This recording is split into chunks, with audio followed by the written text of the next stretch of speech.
amadoda amabini asetrongweni, kukho esithathu elapha ngezantsi anyathele kuyo akrobe ngefestile. Iyabuza le isezantsi kuba le madoda njeba nikrobile nibonane.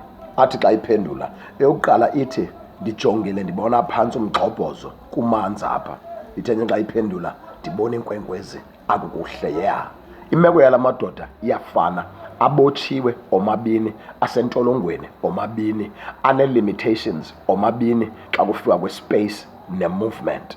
Kodwa enye yawo ithi xa ijonga ibona inkwenkwezi, enye ibona umgxobhozo.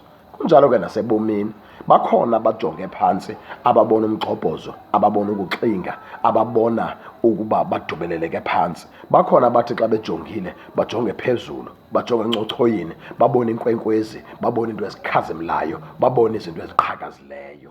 Ingaba wena xa ujongile ubonani ebomini? Ingaba uzibona uphumelela okanye ingaba uzibona uphanza? Ingaba uzibona uqhakaza okanye ingaba uzibona uqaqanjelwa? Ingaba uzibona uqhwitha okanye ingaba uzibona uxinga? Into ikuwe, ilapha ngaphakathi. Ngale ndlela ucinga ngayo, ngale ndlela ujonga ngayo, ngale ndlela ubona ngayo, uzawuphila ngalo hlobo. Ukuba uthi xa ujongile ubona umgxobhozo uzawuxinga, kodwa uba uthi xa ujonge phezulu ubona inkwenkwezi uzawuntinga. Yonke le nto isesandleni sakho. Hlaziyeka emphefumlweni.